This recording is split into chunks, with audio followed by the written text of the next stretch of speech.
अद्विक को blood cancer है। उसके माँ बाप उसके इलाज कराने में असमर्थ हैं। इन्हें आपकी एक छोटी सी मदद की जरूरत है। डिस्क्रिप्शन में दिए हुए लिंक पर जाएं और अद्विक की उम्मीद बने।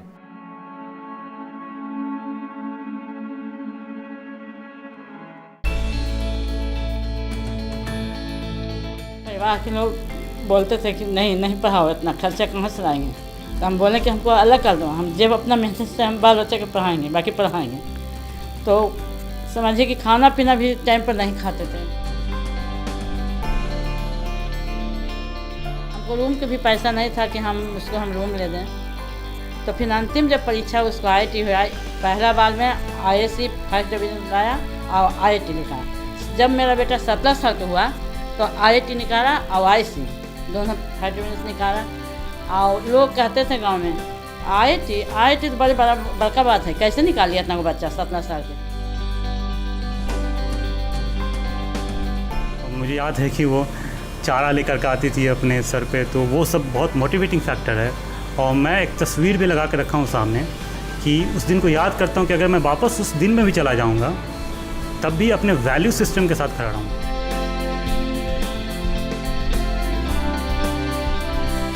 ऐसा एग्ज़ाम दूँ जिसमें रैंक 1 आए, और मैं बताते हुए मुझे हर्ष हो रहा है कि इस साल के 1 जनवरी को मेरे को सपना आया कि रैंक 3 आया है BPS से। मुझे बिलीव नहीं हो रहा था, और ये rank 1, it was really unbelievable. तो विश्वास हो या ना हो, लेकिन 64वीं BPSC की परीक्षा में राजधानी पटना से 30 किलोमीटर दूर स्थित फतुहा प्रखंड के सोनारू गांव के रहने वाले ओम प्रकाश गुप्ता ने बाजी मार ली है। वो भी ऐसी वैसी नहीं, ओम प्रकाश ने परीक्षा में पहला रैंक हासिल किया है। तमाम चुनौतियों के बीच पहले IIT और अब BPSC की परीक्षा में सफल होने के बाद ओम प्रकाश की आगे की क्या प्लानिंग है? BPSC में टॉप करने के लिए छात्रों को कितनी मेहनत करने की आवश्यकता है? कितना खून पसीना बहाने के बाद ऐसी परीक्षाओं में छात्र पहला रैंक हासिल करते हैं? गरीबी, लाचारी और संसाधनों की कमी से लड़ते हैं। BPSC टॉपर्स की इस कड़ी में बिहार तक पर सुनिए ओम प्रकाश की कहानी उन्हीं की जुबानी। शुरुआती दौर से लेकर आज तक का जो है एक सिलसिला है, इसमें काफ़ी चैलेंजेस भी आए और काफ़ी अपॉर्चुनिटी भी आया, और ये जो आउटकम है वो सामने है। तो शुरुआती दौर की जो पढ़ाई हुई थी हमारी, वो गवर्नमेंट स्कूल से हुई थी। मिडिल स्कूल सोनारू से 8th क्लास तक मैंने पढ़ाई की। उसके बाद 9th और 10th के लिए हाई स्कूल फतुहा ज्वाइन किया, और 11th-12th के लिए SKMB फतुहा में एडमिशन लिया। 11th-12th के दौरान मैंने IIT के भी प्रिपरेशन शुरू कर दिया था, और फर्स्ट अटैम्प्ट में IIT क्लियर हो गया। और फिर मैंने IIT रुड़की से BTech की पढ़ाई की, पल्प एंड पेपर इंजीनियरिंग, जिसको पेपर टेक्नोलॉजी भी बोलते हैं। ये बहुत खुशी की बात है कि IIT क्रैक करने के साथ ही काफ़ी स्कॉलरशिप और अवार्ड मिले। चीफ मिनिस्टर की तरफ से भी असिस्टेंस मिले, फिर बिहार बोर्ड से भी मेरे को मिला, फिर कॉलेज के अंदर मेरिट कम्बिन से स्कॉलरशिप कंटिन्यूसली मेरे को मिला है, एक्सेलेंस अवार्ड भी मिला है। लेकिन जब मैं IIT के अंदर गया था उस समय तो काफ़ी शाय था और काफ़ी लो कॉन्फिडेंस में था। मेरे को पता नहीं था कि किस तरीके से लोगों के साथ इंटरेक्ट करना है, सीनियर से काफ़ी डर लगता था। लेकिन मैंने उस चैलेंज को एक्सेप्ट किया और मैंने मेहनत किया, कम्युनिकेशन स्किल पे काम किया, और 1 साल के अंदर ही मेरे अंदर इतनी कॉन्फिडेंस आ गई कि मैं इलेक्शन के लिए कैंडिडेट के रूप में पेश किया अपने आप को, और भवन काउंसलर के इलेक्शन में इलेक्ट भी हुआ। और उसमें जो काम किया उससे मेरे को पब्लिक एडमिनिस्ट्रेशन में एक रुचि जगी, और मेरा वो लॉन्ग टर्म गोल हो गया। उस समय मैंने पढ़ाई पे फोकस किया, और 2nd और 3rd ईयर में काफ़ी अच्छे अंक हासिल किया, और मैं टॉपर था कॉलेज का। तो कैंपस प्लेसमेंट के टाइम पे मेरा प्लेसमेंट भी हुआ। लेकिन मुझे ये था कि चूँकि long term goal public service commission बन गया है, तो शॉर्ट टर्म में जो फाइनेंशियल डिफ़िकल्टी है उसको सॉल्व करने के लिए जो जॉब करना है उसमें कुछ इस तरीके से किया जाए कि काफ़ी इफ़ेक्टिव हो। तो मैंने एजुकेशनल इंस्टीट्यूट, जिसको कोचिंग इंस्टीट्यूट भी बोलते हैं, वो चूज़ किया 3 कारणों से। एक तो टीचिंग मेरा पैशन भी था, दूसरा ये था कि शॉर्ट टर्म के लिए कम कॉस्ट के ट्रेनिंग पे मैं काफ़ी अच्छा कंट्रीब्यूट कर सकता था, और तीसरा ये था कि यहाँ पे बहुत सारे बच्चे मेरे को मिलने थे, पेरेंट्स मिलने थे, कलीग्स मिलने थे। तो एक डायनामिक इन्वायरमेंट था जो सिविल सर्विसेज के लिए ग्राउंड प्रिपेयर कर रहा था। मैं मैथ्स फैकल्टी के रूप में पढ़ाना स्टार्ट किया। 5 साल तक मेरी जर्नी रही, और 2017 में मैंने जॉब छोड़ दिया। मेरी फाइनेंशियल स्टेबिलिटी आ चुकी थी, इनफ सेविंग हो गया था अगले 4-5 सालों के लिए। तो 2017 में मैंने होल हार्टेडली प्रिपरेशन शुरू किया और 2018 में मैंने अपना फर्स्ट अटेम्प्ट बीपीएससी का दिया, 64th बीपीएससी, जिसका रिज़ल्ट अभी आया है, जिसमें खुशी हो रही है मेरे को बताते हुए कि मैंने उसमें पहली रैंक हासिल की है। इसके साथ मेरा मेन गोल यूपीएससी ही रहा है।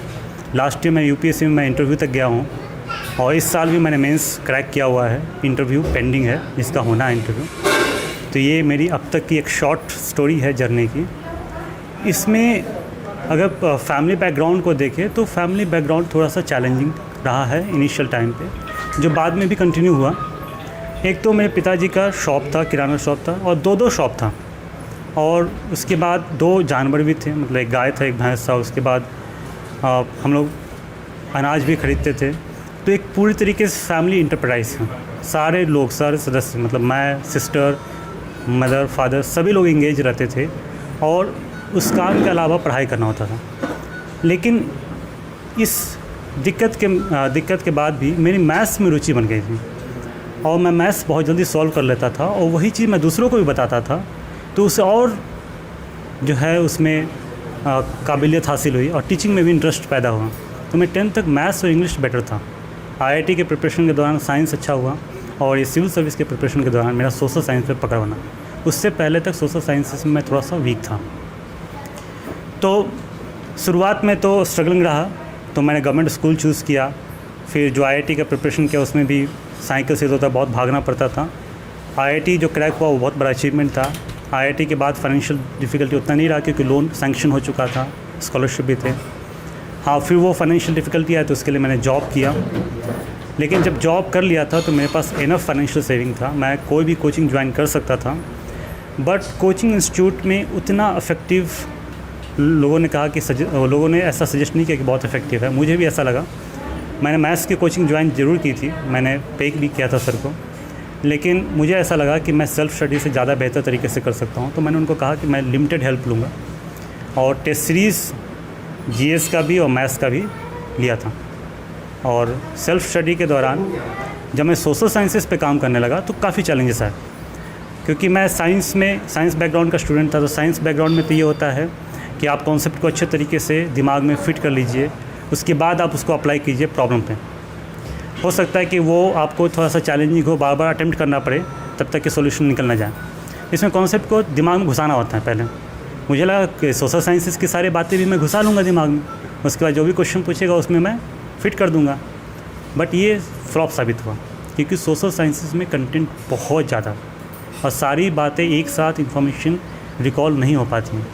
तो इसके लिए फिर स्ट्रैटेजी चेंज करना पड़ा। काफ़ी सारे एक्सपेरिमेंट किए, मुझे लगा फेल हो रहा। तो फिर इसमें एक बात यह है कि इंटरेस्ट के बियॉन्ड भी जाके एक्सपेरिमेंट करना होता है। कई बार क्या होता है कि इंटरेस्ट नहीं है तो हम एक्सपेरिमेंट नहीं करते हैं, तो जो सही स्ट्रैटेजी है उससे हम वंचित रह जाते हैं और फाइनली क्या होता है कि हम फेल हो जाते हैं। एक दिक्कत जो सबसे बड़ी आती है वो ये है कि जब प्रिपरेशन कैंडिडेट स्टार्ट करता है तो शुरुआती दौर में तो जोश रहता है, काफ़ी मेहनत करता है। धीरे धीरे इंटरेस्ट लूज होने लग जाती है प्रिपरेशन में, जोश भी ख़त्म हो जाता है। यहाँ पे फिर इंटरेस्ट के बियॉन्ड जा कर के हमें कंसिस्टेंटली मेंटेन करना पड़ेगा। फिर आपने कौन सा रास्ता, किस सब्जेक्ट को फिर आपने? मैंने सिविल सर्विसेज के लिए ऑप्शन ग्रुप में मैथमेटिक्स चूज़ किया था और मैथमेटिक्स मेरे लिए एक नेचुरल चॉइस भी था और मैंने स्टडी भी किया था, कंपेयर भी किया था। और मैथमेटिक्स मुझे लगा कि मैं अपना एप्टीट्यूड और एटीट्यूड का इस्तेमाल करके काफ़ी अच्छा परफॉर्मेंस कर सकता हूँ, और जो सही भी साबित हुआ है। टेस्ट सीरीज में भी मैं टॉप करता था। यहाँ भी सुनने को आ रहा है, मुझे कंफर्म पता नहीं है, कि 300 में 295 स्कोर हुआ है। आप अपने परिवार में किस सदस्य को मानते हैं कि जो आपका बैकबोन बन कर खड़ा रहा हमेशा? परिवार का तो काफ़ी सपोर्ट है और ऑफ कोर्स जो है परिवार के जो लीडरशिप हैं, जो मेरे पेरेंट्स हैं, उनका काफ़ी सपोर्ट रहा। उनके सपोर्ट के बिना तो इस मुकाम को हासिल नहीं कर सकता था, क्योंकि 4 साल से मैं सेविंग पे चल रहा हूँ। एक्सपेंसेस है, इनकम जीरो है, लेकिन मेरे पेरेंट्स का मेरे पे बहुत विश्वास था कि ये मेहनत कर रहा है तो कुछ ना कुछ हासिल करेगा। तो उसी हिम्मत और विश्वास के दम पे मैं अड़ा रहा और लगा रहा। लेकिन इसमें ऐसा नहीं है कि मेरे परिवार के बाकी सदस्य जो सिस्टर और ब्रदर्स हैं, उनका कंट्रीब्यूशन, उनका भी बहुत अतुल्य कंट्रीब्यूशन है, बहुत सारे तरीके से। जैसे कि मेरा छोटा भाई अभी HMEL टेक्नोलॉजी में जॉब कर रहा है और वो पूरा फैमिली को फ़ंड कर रहा है एक तरीके से। मतलब पूरा परिवार मिलके आप लोग एक दूसरे की सहायता करते थे, और उसमें खास करके आपके इस मुकाम के अचीव करने के लिए परिवार में सभी सदस्य सहयोग करते थे। माँ का रोल कैसा रहा इसमें? माँ का रोल तो बहुत बढ़िया जिसको बोलते हैं, क्योंकि माँ से मैंने हार्डवर्क सीखा और वो बहुत मेहनत करती थी। मतलब वो जब बचपन में थी तो उनके स्टोरी सुनता हूँ कि वो काम करती थी दिन रात। मतलब एक तो धान उसनती थी, फिर उसके बाद और भी दूसरे काम थे जिसको मैं पॉइंट आउट नहीं करना चाहता। फिर उनके शादी के बाद भी उन्होंने काफ़ी मेहनत किया। फिर जब पार्टीशन हुआ तो उसके बाद भी उन्होंने, मुझे याद है कि वो चारा लेकर के आती थी अपने सर पे, तो वो सब बहुत मोटिवेटिंग फैक्टर है। और मैं एक तस्वीर भी लगा कर रखा हूँ सामने कि उस दिन को याद करता हूँ कि अगर मैं वापस उस दिन में भी चला जाऊँगा तब भी अपने वैल्यू सिस्टम के साथ खड़ा रहूँगा। तो उस हार्डवर्क को चूँकि मैं एंड मानता हूँ, तो मुझे ऐसा लगता है कि एडवर्स सिचुएशन में भी ट्रुथ और एथिक्स साथ में होनी चाहिए। और ट्रुथ और एथिक्स में ऐसे ऐसे वैल्यूज़ हैं जिसको लोग समझते नहीं, उस वही सक्सेस का बहुत बड़ा पिलर्स। इंटरव्यू जब दे रहे थे उस वक्त क्या आपको लग रहा था कि मैं टॉप करूंगा पूरे बिहार में? जब मैं इंटरव्यू दे रहा था तो मुझे ये पता था कि इंटरव्यू में कॉन्फिडेंस और प्रेजेंस ऑफ माइंड बहुत इंपॉर्टेंट है। हमें बहुत आता है, लेकिन अगर मैं एंग्जाइटी में रहूँगा तो मैं अपने माइंड को अच्छे तरीके से वहाँ पे यूटिलाइज नहीं कर पाऊँगा, या फिर मैं ऐसा भी हो सकता है कि रिएक्शनरी हो जाऊँ। तो मैं बहुत पेशेंस के साथ गया था। शुरुआती जब मैं इंटर कर रहा था तो मेरा हार्ट बीट तेज़ था। मैं ऑब्ज़र्व किया, मैंने बोला कोई बात नहीं, हार्ट बीट अपने जगह पे है और अपनी स्पीच को, अपने माइंड का कंट्रोल अलग हाथ में, अपनी जगह पे। मैं एंटर किया और मैम थी, काफ़ी खुश भी थी। उन्होंने काफ़ी रिलैक्स इन्वायरमेंट भी क्रिएट किया था और मैं बिल्कुल ऑनेस्टली जो सवाल पूछा जा रहा था उसको सोच सोच के जवाब दे रहा था। उनको भी लग रहा था कि आदमी जो है एब्रप्टली कोई आंसर नहीं कर रहा। उसको आता है तो बोलता है आता है, नहीं आता है तो बोलता है नहीं आता है, और फिर आता है तो सोच करके जवाब दे रहा है। और जो बैकग्राउंड है उसका एक प्रैक्टिकल एप्लीकेशन भी दिख रहा है। कई सारे सवालों से उनको ऐसा लगा था कि ये अपने नॉलेज को यूटिलाइज़ करने में सक्षम है। ज़्यादातर देखा जाता है कि परिवार वाले जो हैं बच्चों को इंग्लिश स्कूल में पढ़ाते हैं, अच्छे अच्छे कोचिंग सेंटर में देते हैं कि जिससे उनका बच्चा अच्छा रैंक किसी भी कंपटीशन में पा सके। आप इस बारे में, आपने तो कोई उतनी बड़ी कोई कोचिंग नहीं ज्वाइन की, आप क्या आम पब्लिक को क्या कहना चाहिए?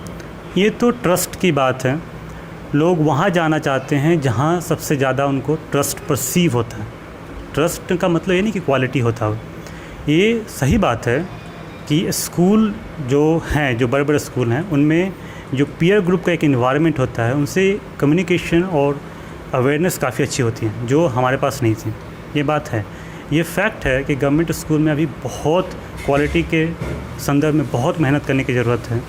अगर मैं आपको एक स्टैटिस्टिक्स बताऊं तो इकोनॉमिक सर्वे के अनुसार एक स्कूल पे ऑलमोस्ट 3 टीचर्स हैं, उसमें कई शिक्षा मित्र भी हैं। उनको मिड डे मील स्कूल भी चलाना पड़ता है। और प्राइमरी स्कूल में जब एक स्कूल में 3 टीचर्स हैं, 5 क्लासरूम हैं, हाउ विल दे हैंडल? तो ये सिचुएशन ग्रीम है, ये सिचुएशन है जिस पे सोचने की ज़रूरत है, काम करने की ज़रूरत है। और इसका खामियाजा भुगतने को मिला है मेरे को।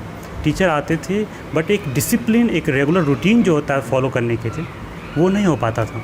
इसीलिए यही कारण है कि मेरे साइंस और सोशल साइंस बहुत स्ट्रॉन्ग नहीं थे और मैं बहुत इंटरेक्टिव कॉलेज में नहीं था। मैं इनफैक्ट एथिक्स में भी बहुत वीक था। जो सिंपल एथिक्स था वही था मेरे पास। तो मैं वैसे लोगों जो अपने आप को चालाक समझते हैं उनके हाथ पे सफ़र भी किया था। सिविल सर्विसेज के प्रिपरेशन में एनफ मटेरियल था, तो मैं अपने नॉलेज को काफ़ी ब्रॉडन किया, जिससे कि एथिक्स में मेरा ब्रॉड हुआ। और मुझे लगता है कि एथिक्स के साथ सारे प्रॉब्लम सॉल्व हो सकते हैं। आगे की कंपटीशन फिर और आगे देंगे या यहीं पे रखेंगे? हमारा तो गोल है सिविल सर्विस का, और जो हमें मुकाम हासिल हुआ है उससे मैं एसडीएम के रोल अदा करूँगा।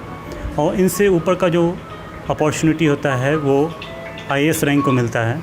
तो अगर मुझे आईएएस में जाने का मौका मिलता है तो ऑफ़ कोर्स मैं वो चूज़ करूँगा, ताकि मुझे बड़ा रोल जो चाहिए वो मिले। बट अगर वो नहीं होता है तो ये गोल्डन अपॉर्चुनिटी है। इसके साथ ही जो मुझे रैंक 1 मिला है, ये एक अपने आप में और इस पूरे प्रदेश के लिए बहुत खुशी की बात है, क्योंकि रैंक 1 ऐसा लगता था कि काश मैं कोई ऐसा एग्ज़ाम दूँ जिसमें रैंक 1 आए। और मैं बताते हुए मुझे हर्ष हो रहा है कि इस साल कि 1 जनवरी को मेरे को सपना आया कि रैंक 3 आया है BPS से, मुझे बिलीव नहीं हो रहा था, और ये rank 1, it was really unbelievable, but it is the fact.